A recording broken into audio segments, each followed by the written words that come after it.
Assalamualaikum dan salam sejahtera.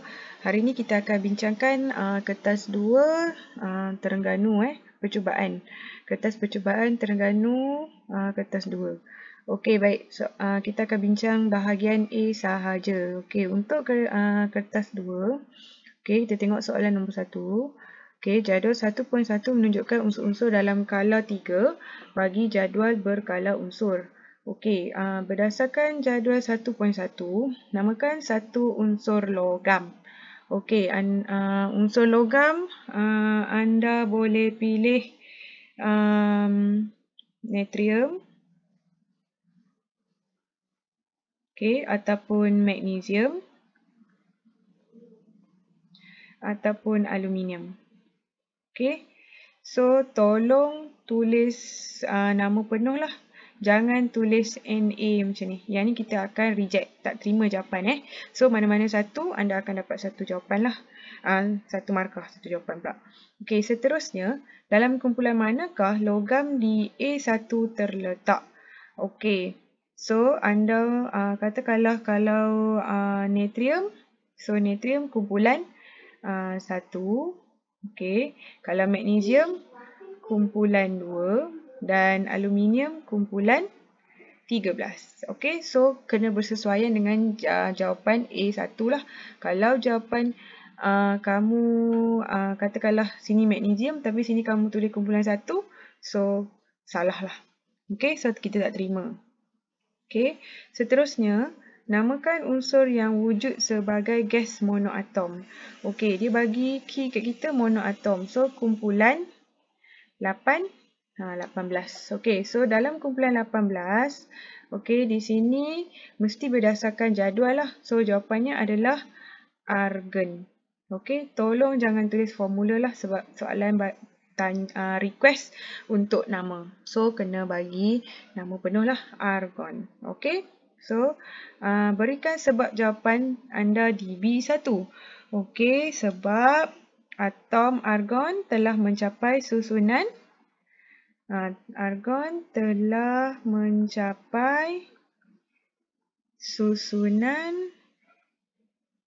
elektron oktet. Okey, elektron oktet. Okey, so itu adalah sebab kenapa kumpulan unsur argon adalah dalam kumpulan 18 kerana atomnya telah mencapai susunan elektron oktet. Okey, so itu yang penting. Alright, seterusnya soalan C1. Tulis persamaan kimia bagi tindak balas klorin dengan air dalam jadual 1.2. Okey, so dia nak klorin bertindak balas dengan air, Cl H2O. Okey, so anda akan dapat apa? Okey, so Cl tambah dengan H2O, anda akan dapat asid hidroklorik dan hipoklorat. Okey. Alright, so itu adalah jawapan anda lah sekiranya klorin ditindakbalaskan dengan air. Okey, so bahagian ni kena isi tak? Okey, tak perlu sebab dia minta persamaan kimia sahaja. So biarkanlah. Alright, so tak perlu buat apa-apa. Okey, C2. Okey, dia minta kertas litmus dimasukkan ke dalam larutan yang terhasil. Okey, nyatakan perubahan warna dalam jadual 1.2. Okey, dalam soalan 2 baru kita akan fill in the blank bahagian kertas litmus lah. So natrium kita akan menyebabkan warna merah kertas litmus akan bertukar menjadi warna biru, dan untuk klorin pula kertas litmus merah juga bertukar menjadi warna kalau klorin dia berasid kan, so biru akan bertukar menjadi warna merah. Okey, so itu adalah perubahan warna kertas litmus apabila dicelupkan ke dalam larutan. So kena tulis sebelum dan selepas lah. Okey. Alright, so seterusnya untuk bahagian D, nyatakan perubahan saiz atom bagi unsur-unsur ini merentasi color dari kiri ke kanan. So, maknanya merentasi color macam ni lah. Ini kiri, kanan. Okay, so tengok balik anda punya jadual berkala, periodic table anda. Okay, dia nak perubahan saiz atom. Okay, saiz atomnya akan menjadi semakin berkurang. Dia akan menjadi semakin berkurang. Okay, so total semua sekali per 9 markah lah. Cuba kira kamu dapat berapa untuk soalan yang pertama. Okay, next. Untuk soalan yang kedua. Okay, Rajah 2.1 menunjukkan sekotak salap yang digunakan untuk mencegah dan merawat ruam lampin. Okay, sekotak salap ni maknanya macam ubat sapu lah. Ubat sapu, so nama lain dia adalah salap. Okay, so dia gunakan untuk mencegah dan merawat ruam lampin. Okay, Rajah 2.2 menunjukkan susunan radas untuk menentukan formula empirik X oksida. Okay, kita ada pita X. Okay, and then kita panaskan. So, ini adalah mangkuk pija. Alright. Okay, so basically memang dia akan menggunakan gas oksigen lah. Dia tak guna, sebab tu kita kena pasti kalau formula empirik, eksperimen, dia ada dua jenis eksperimen. Kalau mangkuk pija, maknanya kita gunakan oksigen. Lagi satu, kalau kita guna tabung pembakaran, maknanya kita guna gas hidrogen lah. Okay, so soalan yang pertama senang.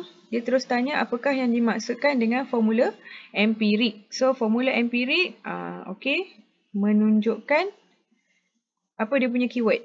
Nisbah teringkas. Okey, teringkas. Ini dia punya point yang kena ada. Mesti ada point menunjukkan nisbah teringkas setiap atom dalam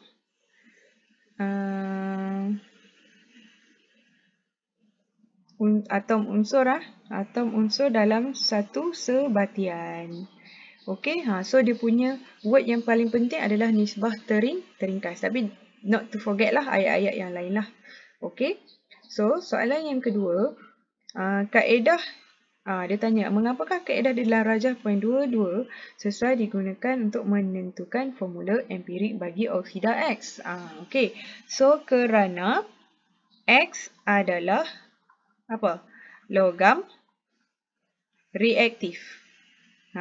Okey, so dos yang reaktif, okey, kita akan reaktkan dengan oksigen. Kalau yang kurang reaktif, kita akan reaktkan dengan gas hidrogen. Alright? Okey. So, untuk yang ketiga, semasa menjalankan eksperimen dalam Rajah 2.2, mengapa penutup dibuka sekali-sekala? Okey. So, ini sebenarnya kita punya langkah berjaga-jaga. Betul tak? Dalam eksperimen. Okey. Berjaga-jaga. Okey. So, untuk membenarkan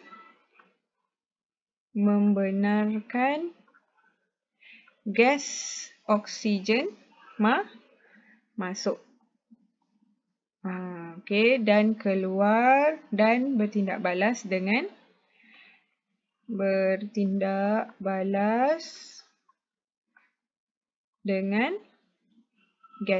X. Okey, dengan logam X tadi. Okey, sebab tu kita kena tutup dan buka penutup. Okey. Alright, so senang je, soalan very direct. Okey. Nyatakan bagaimana untuk menentukan bahawa tindak balas yang berlaku antara X dan oksigen sudah lengkap. Okey. Yang ni pun sama juga, langkah berjaga-jaga ni. Okey. Berjaga-jaga. Maknanya macam mana kita nak dapatkan keputusan yang jitu. Makna kita kena ulang proses. Dia ada 3. Pemanasan. Okey. Penyejukan. Dan apa? Dan penimbangan. Sehingga jisim tetap diperoleh. Okey, jisim tetap diperoleh. Okey, so itu adalah bagaimana cara kita untuk tentukan sama ada tindak balas kita dah lengkap ataupun tidak. So kita kena ulang 3 proses, panas, sejuk dan timbang. Okay. So seterusnya, okay, jadual 2 menunjukkan data yang diperoleh daripada eksperimen. Kita ada jisim mangkuk pijat penutup, yang kedua mangkuk pijat penutup dan X, mangkuk pijat penutup dan X oksida. Okey, berdasarkan jadual 2, tentukan formula empirik. Okey, so bila kita nak tentukan formula empirik, okey, anda kena buat jadual. Okey, so yang pertama di sini kita kena ada unsur. Okey, so kita ada X dan juga oksigen. Okey, so kita dah ada nama unsur. Okey, kita nak cari jisim. Okey, dalam gram. Okey, untuk mendapatkan jisim X, okey, apa yang kita perlu buat? Kita kena tolak kan? 30.5 tolak dengan 24. So, anda akan dapat 6.5 gram. Betul tak? Okey. And then, sekejap okay.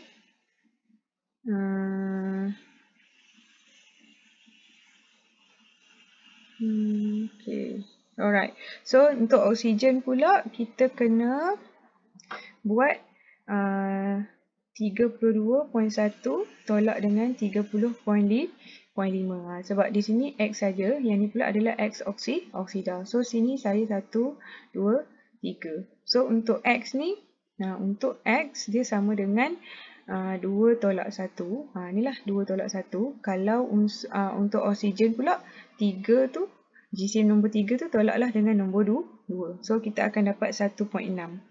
So, kita garis. Kena tunjuk jalan kerja ni kena tunjuk. Okey, lepas tu bilangan mol. So, dia beri X tu 6.5 gram bahagi dengan JMR dia lah, iaitu 65. So, kita akan dapat 0.1. Yang ini pula 1.6 bahagi dengan 16 juga kita akan dapat 0.1. So, kita terus buat nisbah lah.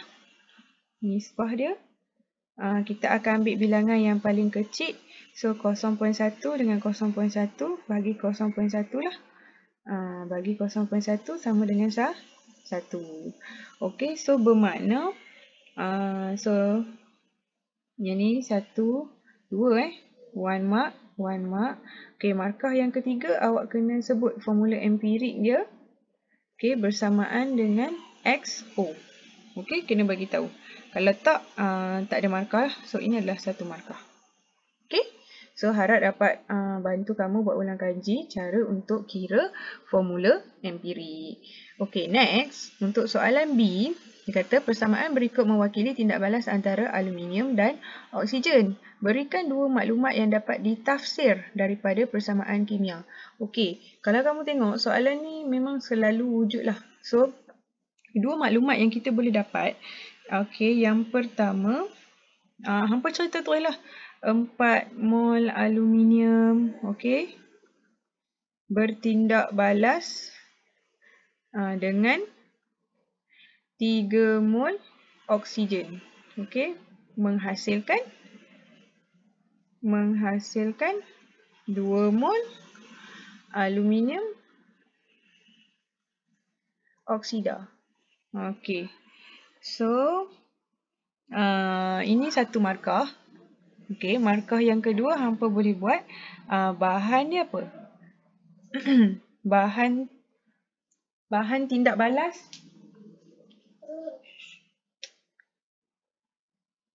Okey, bahan tindak balas ialah, sekejap Okey, bahan habaqlah bahan dia iaitu aluminium dengan oksigen. Okey.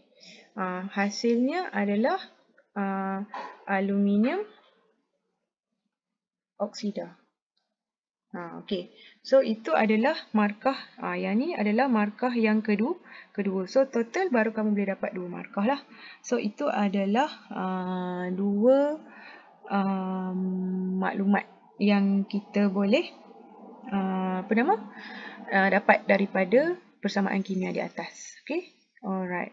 So, seterusnya adalah soalan yang ketiga.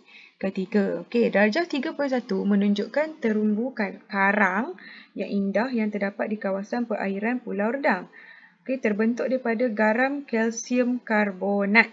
Okay, organisma seni yang hidup di dalam laut dapat memendokkan kalsium karbonat daripada ion kalsium dan ion karbonat yang terlarut dalam air laut. Okey, ni dia ceritalah bagaimana garam kalsium karbonat tu terhasil. Okey, nyatakan maksud garam. Terus, garam ialah apa dia? Sebatian yang terbentuk.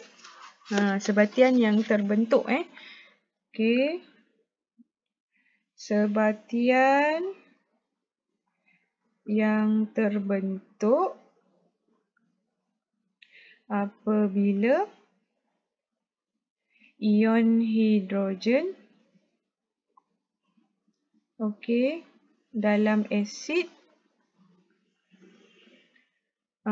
digantikan dengan apa? Ion logam atau ion amonia. Okey. Amonium. Okey, so itu adalah bagaimana ataupun maksud garam. Okey, di mana ion hidrogen dalam asid digantikan dengan ion logam atau ion amonium. Okey, so itu maksud garam lah. Basically kamu boleh refer terus dalam istilah lah. Dia tak ada kena-mengena dengan soalan dia bagi situasi di atas. Okey, so yang kedua, kalsium karbonat ialah garam tak terlarut. Okey, nyatakan satu contoh garam tak terlarut selain daripada kalsium karbonat. Okey, so ambil je lah apa-apa nama lain kan. Okey, kamu boleh buat, kalau dia ada kalsium, kamu buat magnesium karbonat pun boleh. Kalau kamu Tera ingat tu, buatlah argentum chlorida pun boleh. Mana-manalah yang sesuai dengan garam tak larut. Okey, so dapat 1 markah. Very straightforward, senang soalan dia. Okey, yang ketiga, darjah 3.2 menunjukkan susunan radas bagi pemanasan serbuk terumbu karang. Maknanya serbuk terumbu karang ni adalah kalsium karbonat lah. Gas yang terbebas dalam eksperimen ini mengeruhkan ayak kapur. Okey, so bermakna dia ada karbon dioksida. Itu maklumat yang kita dapat daripada soalan kita. Okey, nyatakan nama gas yang terbebas. Ya Allah. Okey, terus karbon dioksida. How do you know? Sebab dia mengeruhkan air kapur. Terus dapat 1 markah. Okey, seterusnya soalan B. Okey, menunjukkan susunan radas untuk menyediakan garam X. Okey, dia tak ada kaitan dengan kalsium karbonat tadi. So, plumbum 2 nitrat berlebihan campur dengan natrium klorida. Okey, kita akan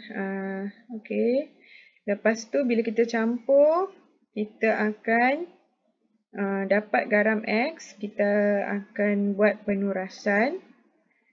Okey, kita buat penurasan, kita akan dapat mendapatkan garam X kat dalam ni. And then kita dab, kita keringkan dan kita cuci dengan air suling. Okey, alright. Okey. Nyatakan jenis tindak balas itu. So macam biasa, jawapannya penguraian ganda 2. Okey, sebab dia menghasilkan garam larut ke garam tak larut pada pandangan kamu? Sebab dia menghasilkan mendakkan kan? Okey, so okey, kalau alright, so seterusnya okey, namakan garam X. Okey, so kalau kita tengok balik ke atas ni,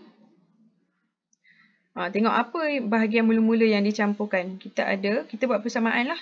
Kita ada plumbum 2 nitrat. Okay. And then kita campurkan dengan natrium klorida. So kita akan dapat plumbum klorida dengan natrium nitrat.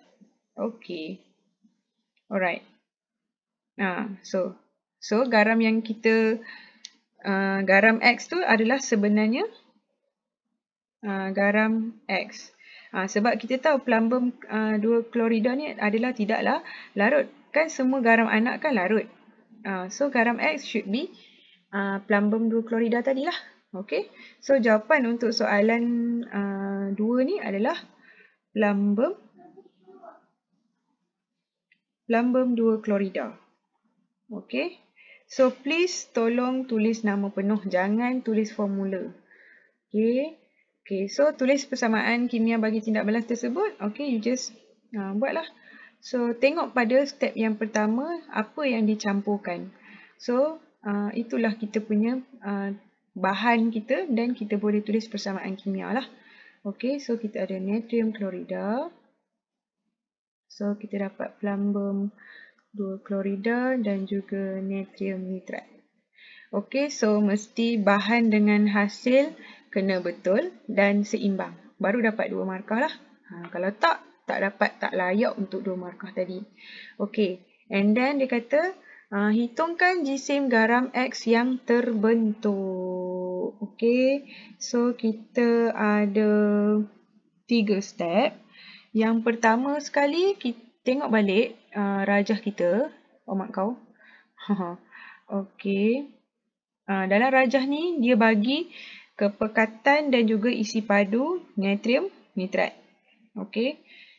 Alright, so kita boleh 0.50 dengan 0.2 So, kita boleh cari bilangan mol. Sebab dia adalah larutan, so bilangan molnya, formulanya adalah N sama dengan mv per 1,000. So, kita ada 50 cm padu. Ini adalah bilangan mol untuk natrium nitrat. Natrium klorida kan? Okay. Alright, saya padam.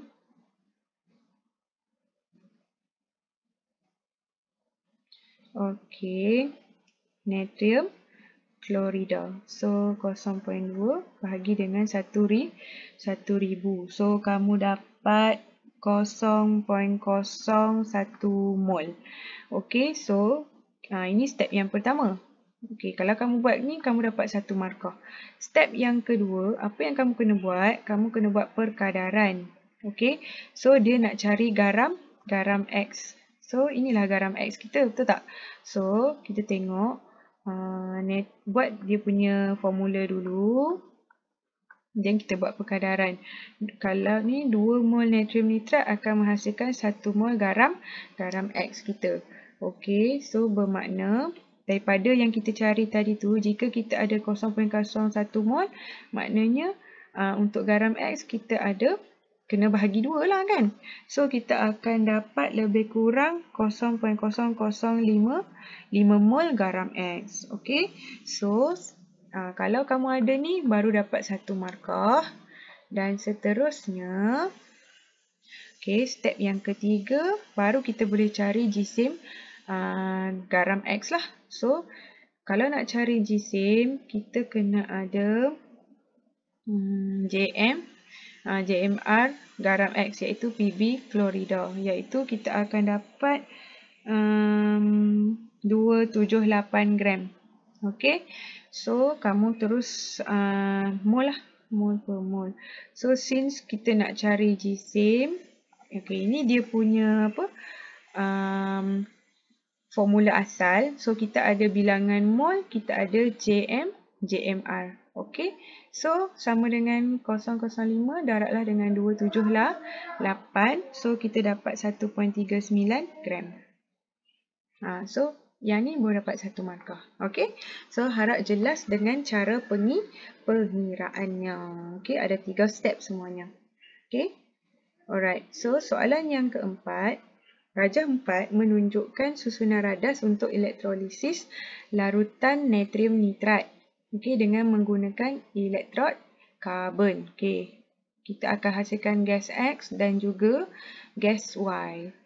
Okey, ni kita buat elektrolisis ya. Okey. Soalan yang pertama. Tuliskan formula bagi ion-ion yang hadir dalam larutan natrium nitrat. Okey, so yang pertama sekali, memandangkan dia adalah larutan, bermakna dia aqueous lah kan. So, kamu terus keluarkan natrium, lepas tu ni nitrat. Okey, dia tak bagi tahu kepekatan kan. So, bermakna akan hadir lagi dua jenis ion, iaitu H+ dengan OH tolak. Okey. So, ini adalah tulis keempat-empat baru dapat 1 markah. Bukan salah satu. Kalau tak cukup salah satu, anda tak layak untuk 1 markah tadi. Okey. So, bila larutan, dia memang akan sentiasa ekstra H+ dan juga OH tolak. Melainkan dia bagi tahu kepekatan lah. Okey. Untuk soalan B pula, elektrod Q bertindak sebagai katod. Okey, kita tengok mana elektrod Q kita. Okey, ini adalah kita punya katod.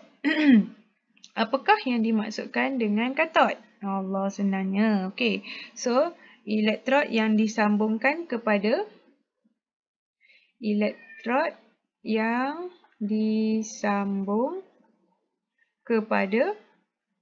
terminal negatif. Okey, itulah dia maksud katod. Okey. Alright, so macam mana kita nak tahu? So, berdasarkan kedudukan bateri. So, ini should be anode, ini jadi katod lah. Nampak? Ini negatif. Okey, so panjang positif, kecil adalah negatif. Okey, next. Apakah gas Y yang mungkin terhasil? Okey, kita tengok balik dalam gambar rajah elektrod kita. Bila dia di sini adalah katod, bermakna dia akan ambil positif. Okey, so positif kita adalah N+ dengan H+. So, kita tengok balik kita punya SEK. So, antara N+ dengan H+, mana kedudukan yang lebih bawah? Kalau lebih bawah, lebih senang untuk kita hasilkan lah. Lebih elektropositif. Okey, so bermakna kita akan hasilkan gas hidrogen yang akan dipilih untuk kita singkirkan semasa elektrolisis kita. So, bermakna gas Y adalah gas hidrogen. Okay, so please saya tak nak kamu tulis H2. Kalau boleh jangan buatlah. Okay, so lebih baik anda tulis nama penuhnya iaitu gas hidrogen. Okay, so sometimes kamu boleh cenderung tulis H saja. So, salah lah. Sayang 1 markah. Okay, yang ketiga. Terangkan jawapan anda di 4B2 berdasarkan pemilihan discharge ion. Tadi baru je saya ceritakan. So, buatkan dalam ayat. So, yang pertama, kamu kena bagi tahu ion apa yang akan bergerak ke arah katod. Okey, ion natrium dan ion hidrogen. Okey, akan bergerak ke katod. Katod lah. Okey, ada ni baru kamu layak 1 markah. Dan markah yang kedua, kena bagi tahu. Dalam SEK, kedudukan ion hidrogen lebih rendah. Okey, kedudukan ion hidrogen lebih rendah. Maka ia senang untuk dicas, dinyah. Cas. Okey, maka senang untuk dinyah cas. Okey, so ini adalah markah yang kedua. Pertama, bagi tahu apa ion yang bergerak ke arah katod, dan yang kedua, bagi tahu sebab. Kita rujuk balik SEK. So, ternyata ion hidrogen lebih rendah kedudukannya berbanding ion natrium. Okey, C. Gas X dikumpulkan di anod. Gas X boleh menyalakan kayu uji berbara. Tulis setengah persamaan bagi tindak balas di anod. Okey, sebelum kamu nak tulis tengah persamaan, apa agaknya kayu uji berbara? Ini adalah merujuk kepada gas oksigen. Okey, so baru anda boleh tulis persamaan setengah. Okey, so bila persamaan setengah, anda tengok balik gambar rajah ni. Okey.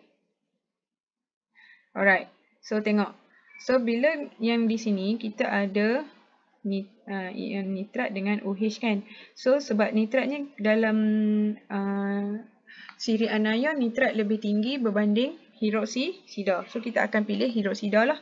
So bermakna dia akan derma ke atau terima elektron? Dia akan derma. Okey, so kita buatlah macam ni.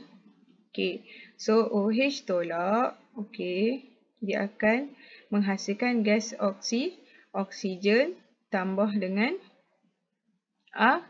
air. So, kita tengok kat sini. 4.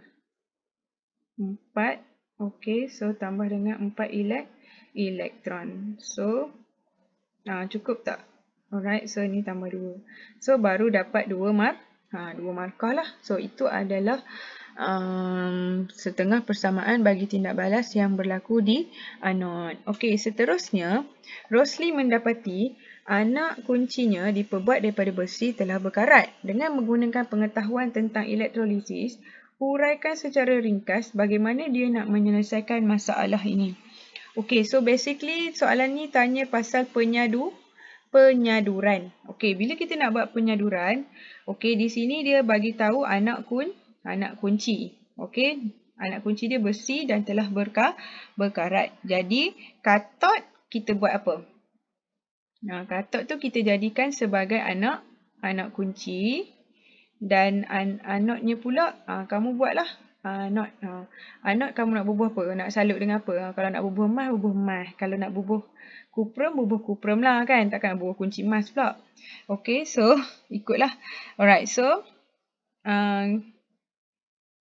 okey, ni dah ada. Katot anod dah ada. Lepas tu elektrolit. Elektrolit nak guna apa? Elektrolit kita gunalah larutan kuprum 2 sulfat. Okey. So larutan kuprum 2 sulfat.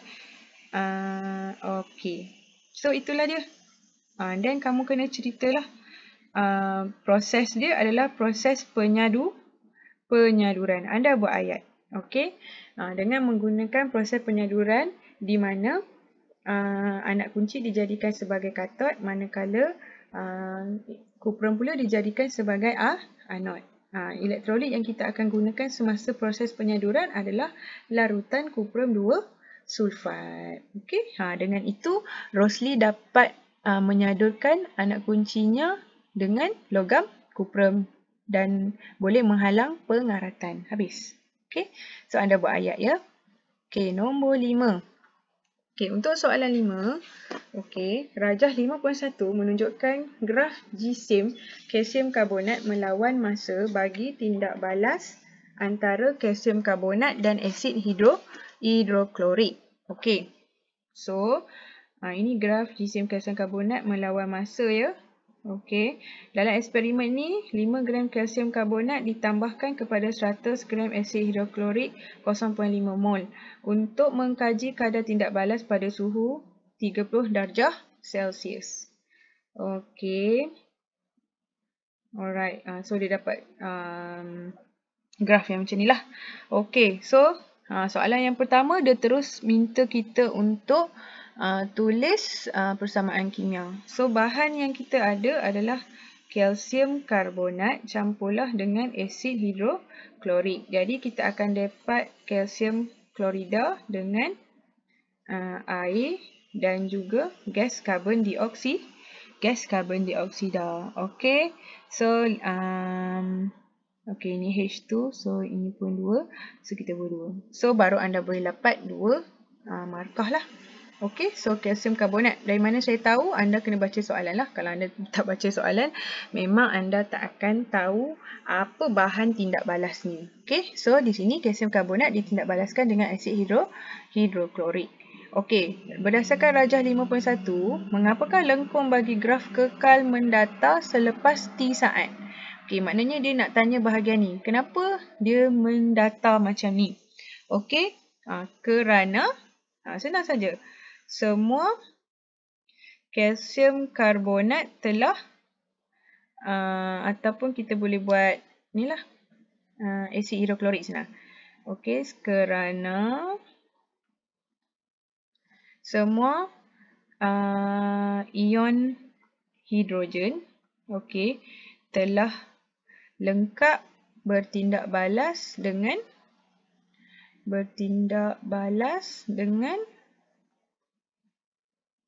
kalsium karbonat. Sebab tu dia melengkung, so tak ada lagi hasil tindak balas yang akan dihasilkan. So tak ada pertambahan, bukan tak ada hasil tindak balas, maknanya tak ada pertambahan lah. So tentukan jisim kalsium karbonat yang bertindak balas dalam eksperimen itu. So tentukan jisim yang tidak bertindak balas dalam eksperimen itu. Again, kita kena tengok kita punya rajah. Yang tidak bertindak balas adalah sebanyak 2.5.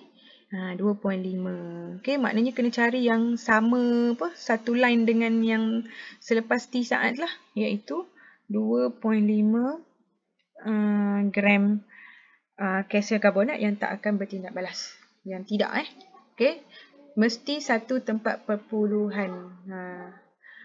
So seterusnya C, dalam eksperimen ini kadar tindak balas boleh ditentukan dengan mengukur isi padu gas karbon dioksida yang dihasilkan pada sela masa yang ditetapkan. Lukis susunan radas untuk eksperimen ini. So kamu kena ingat baliklah, kita akan guna kelalangkun. Lepas tu kita akan masukkan asid. And then kita akan rendamkan kita punya kalsium karbonat. Lepas tu kita tutup dengan gabus. Sebenarnya tak boleh tutup terus lah. Lepas tu kita akan masukkan salur penghantar.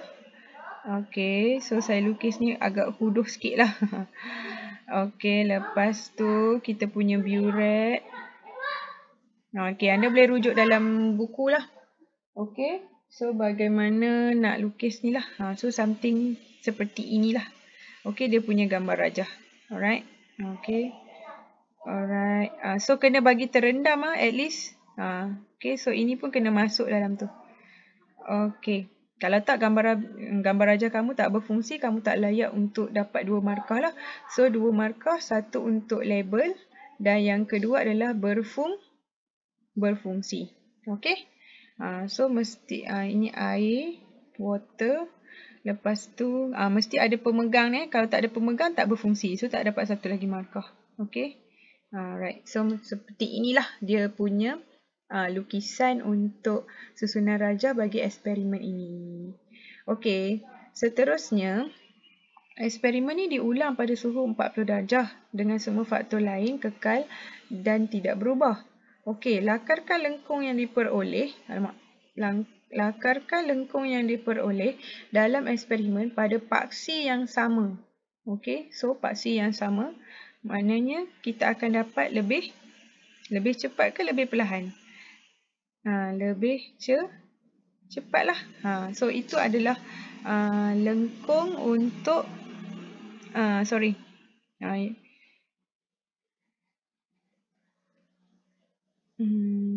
kita akan dapat lebih cepat. Kejap saya padam.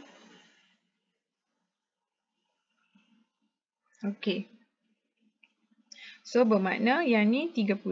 Kamu pun kena buat yang ni lengkung untuk 40 darjah Celsius. So ada macam ni terus dapat 2 lah.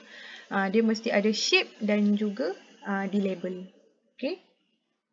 Alright. So terangkan jawapan anda dengan menggunakan teori pelanggaran. So yang pertama, suhu meningkat bermakna tenaga kinetik pun akan bertambah. Tenaga kinetik zarah juga akan bertambah. Bila tenaga kinetik ni, frekuensi pelanggaran pun akan apa? Antara ion hidrogen dengan ion kalsium karbonat akan meningkat. Frekuensi meningkatlah. So seterusnya frekuensi pelanggaran berkesan akan meningkat juga. Okey, so ada ketiga-tiga poin ni baru dapat 3 markah. Okey, seterusnya selain daripada suhu, nyatakan satu faktor lain yang boleh mempengaruhi kadar tindak balas dalam eksperimen ini. Okey, dia nak satu faktor lain. Okey, kamu boleh buat mangkin. Okey, kita terima. Nyatakan mangkin apa? Kita letakkan larutan kuprum 2 sulfat, and then atau kita boleh buat serbuk kalsium karbonat dengan ketulan kalsium karbonat. Okay, so boleh guna dua benda ni lah. So kalau kamu buat kepekatan tak terima siapa buat kepekatan asid tak terima. Okay. Alright. Okay, so total 11 markah. Boleh tengoklah berapa markah yang kamu dapat. Okay. So yang terakhir kita ada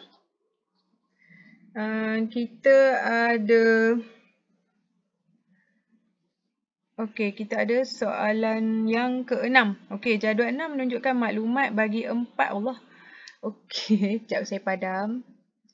Alamak, huduslah pula. Okey, padam. Okey. Sorry. Okey, menunjukkan 4 set eksperimen untuk membina siri kereaktifan logam. Okey, alamak, lajulah pula.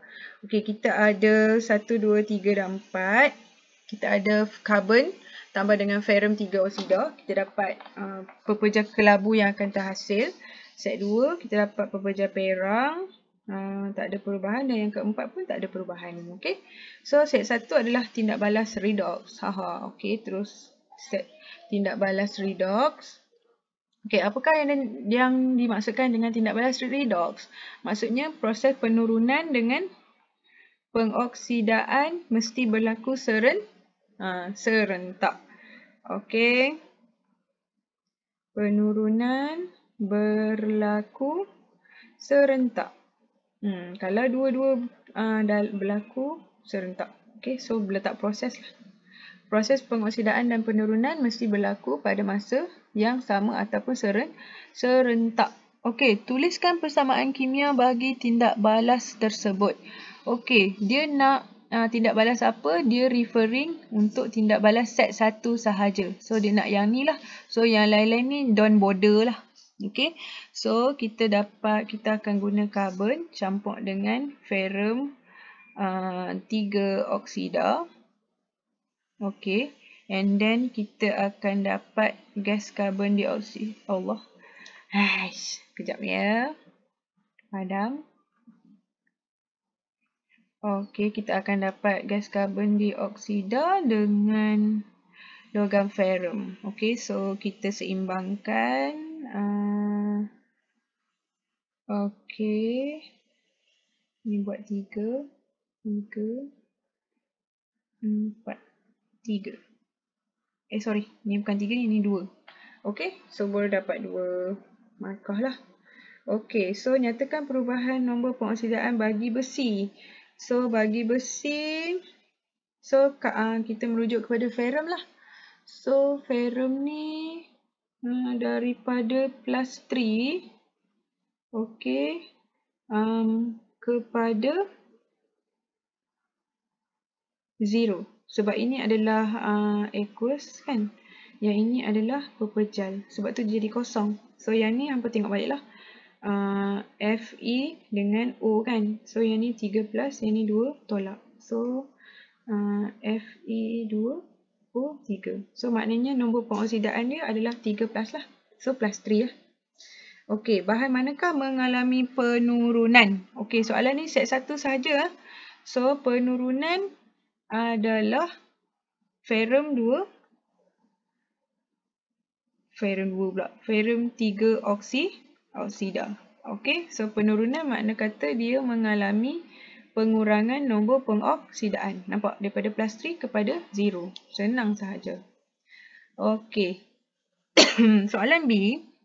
Berdasarkan set 2 dan set 3, terangkan perbezaan dalam pemerhatian tersebut. Okey, so kalau kita tengok set 2 dan set 3, apa beza dia? Okey, kalau set 2, karbon oksida pepejah peron terhasil. Tapi bila karbon campur dengan magnesium oksida, tak ada perubahan yang terhasil. So, basically dia adalah disebabkan kereaktifan logam lah ni. So, bermakna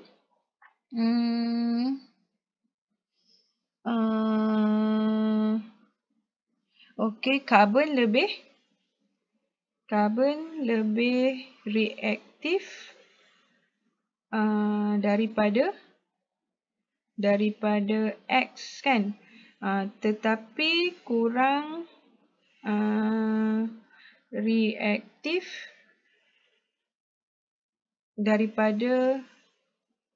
daripada magnesium. Okey, so terus dapat 2 markah lah. Okey, so sebab yang satu tu dia hasilkan pepejah perak, yang satu lagi tak ada perubahan. Sebabnya magnesium kurang, karbon magnesium lebih reaktif lah berbanding karbon. Okey. Alright. So susun X, karbon, magnesium dan ferrum mengikut tertib menurun kereaktifan. So logam mana yang lebih reaktif, dia akan duduk di depan. Okey. So magnesium, karbon, ferrum dan logam X yang paling tidak reaktif. Okey. So siapa yang paling reaktif dia akan duduk depan lah. Yang kurang reaktif akan duduk di belakang sekali. Okey, so boleh tak cadangkan X? Okey, kita tengok balik. So X ni pepejah perang. So pepejah perang adalah apa? Kuprum lah. Tak mungkin benda lain lah. Tak boleh teka plumbum ke apa sebab warna perang. Dia dah bagi tahu perang ni lah. Dia dah bagi tahu dia punya perubahan warna. Okey. So susunan radas dalam set 2. Okey, so set 2 tadi adalah logam karbon campur dengan oksida X. Okey. Kita boleh buat apa? Okey, kita ambil mangkuk pija. Okey, sorry. Mangkuk pija dia kena bulat sikit macam tu. And then kita panaskan. Okey, kita panaskan. Panaskan. Okey, so di sini kamu punya inilah karbon campur dengan oksida oksida X. Okey, so mesti function lah. Mesti function dan berlabel. Kalau tak function dan berlabel, so tak layak untuk 2 markah. So gambar rajah ni yang penting anak panah ataupun penenun bangsa mesti inilah. Dan juga kamu punya mangkuk pija duduk tak elok-elok dekat tungku kaki 3. Okey? Okey, alright. So itu sahaja. Sekian, terima kasih. Kalau masih lagi tak faham, boleh PM saya. Okey, terima kasih semua.